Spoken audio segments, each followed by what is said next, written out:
Come, little children, I'll take thee away into a land of enchantment.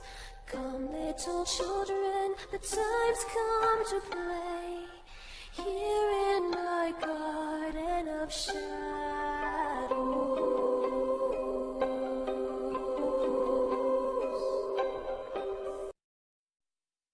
Hello, I'm Runya, aka Media Adaptation. And I'm Ada. And we welcome you back to Moderation while me Easter Egg Game. And we're doing our 31 days of Halloween. We're doing a video each day for the month of October, based on your past viewer suggestions. Some creepy, some not, but either way, I hope you enjoy it. Anyway, it's time once again to talk about the supposedly lost day style anime, Go For A Punch, aka Saki Sanobashi. Where we cover any new developments on the Discord and Reddit channels, and then cover some older anime and manga. And sadly, most of the things are still in kind of a waiting period from last week. The dark anime sites and the Twisted Anger lead are still waiting to hear back from. The DVD that we looked at last time, the one that had Sailor Moon on it, supposedly goes by the name Mouse Pet Special, which seems to be distributed from a group called Ranomanto, and there's a lot of cheaply made animations in their catalog. So we're going through their projects, as well as trying to find other vendors of similar quality to help on that front. Oh, another interesting thing, the group that did the music video, Necronama Idol, is now said to be part of a yet unknown video game project. Unsure if it's going to be Saki related, but it's still something we should probably keep a close eye on regardless. And over on the other Reddit, user Lidkiss poses a theory / possible explanation for the story of Saki. Mushroom Land was a project made by a single person in style of early TV broadcasts. He then uploaded them to YouTube, and people knew nothing about where it came from. The theory goes that it was only after the creator stepped forward did any knowledge of it come to light. One of the going theories with Saki is that it was made by a small group of individuals, or again, maybe just a single person, maybe done as a pilot or something. So until we find any members of the team that actually made the project, it will be really difficult to get any information on it. Again, Mushroom Man was something that was made in modern times, and details of it were still non-existent. So trying to play the same logic to something that was made decades earlier could probably help explain why the search for this project is taking so long. Again, you can read the full thing on the Reddit page, but that also means we gotta check with the main Reddit, which is still no help like normal. Okay, then I guess let's just put up some fan art for this week. Again, I'll try to make sure to get all the right names to go with them. Again, if we missed any, then please tell us on the Discord channel. And as for today's anime, we briefly mentioned it before, but we were asked to look into it, which is 2003's Shadow Star Narutaru. At first it seems like a normal Pokemon / Digimon ripoff, with a group of 12-year-olds finding these starfish-type aliens that they call dragons, which can adapt and change to their owner's wishes, even creating different items. But things quickly go downhill when we start meeting some of the other people who got them.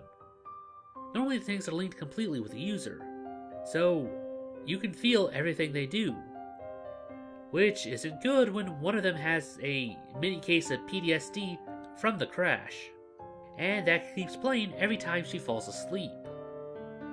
Or how about episode 3, where a guy mixes into a knife and goes after them, and the only way to stop him was to copy the power and kill him. And then there's a group that wanted to go terrorist and take on the military. So you get an over-the-top action scene where every successful hit recoils onto the user. Oh, and then we have this little shit, who is the entire reason that anyone even remembers this anime to begin with. She decided to torture one of the other girls by forcing her to eat worms until she vomits. And then later on, she gets some people to hold her down and then violate her with a test tube. Oh, and then the girl has a mental breakdown from this, and her dragon goes off and kills everyone who's wronged her. And this bitch gets the worst end of it, as it spawns an army of worms to crawl down her throat. Oh, and don't forget about the test tube. I would like to remind everyone that these kids are still 12. And I know this is one of those weird dime a dozen things in Japan, but This thing got an English dub, and I bet whoever greenlit this project never watched past the first episode or two, because it's full of these WTF moments. Only about half the story ever made it into the anime, so maybe tracking down the manga would be something interesting to look into later down the line. And as for our adult animation for this week, we're finally up to 1989, and today's video is a very hard to pronounce Japanese name, so we're just going to stick with what it translates out to, which is When It's Okay to Do It. It's an interesting meta-ish story, as it's basically a romantic comedy of people who work in the adult industry, and how they have to deal with trying to have a meaningful relationship when it's quite literally their job to sleep with other people. It has some goofy moments, but it also has a couple nice ones as well. It's got 3 OVAs, but it's all basically the same story, so we won't be going into more detail with them like we have with other projects. And now, to end our video, let's look at the next chapter of Shinmu's A Classroom Bereft of Angels. I'm probably going to need to figure out what series to do after this one, as it's quickly coming to an end. But anyway, let's look at Chapter 9. And we finally get Black's backstory. She visits an online forum, which posts videos and pictures of gore. One of the users, that goes by the name Angel, doesn't post hers with any tags, and her work looks far more convincing than the others. She finds it exciting, eagerly awaiting for the next upload, until one day she gets a reply from her. If you're so eager for more, then I'll show you the real thing. She's at first confused by this, and gets another message saying to go to the nearest train station, closest to your school tomorrow. Confused by this, she does so, and recognizes Anami, wondering what she's doing there. As the train approaches, she accidentally knocks someone onto the tracks. The sight of it terrifies her, as the only part left of her is the girl's head. This emotion is quickly replaced with that of excitement, that she finally witnessed the real thing.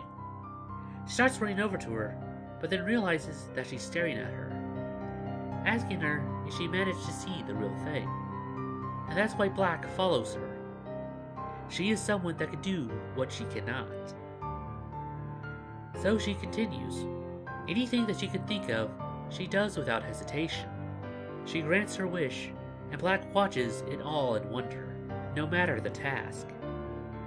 One day, a thought came to her, and Black asks, why is she doing this? And she simply replied, because you wished for it.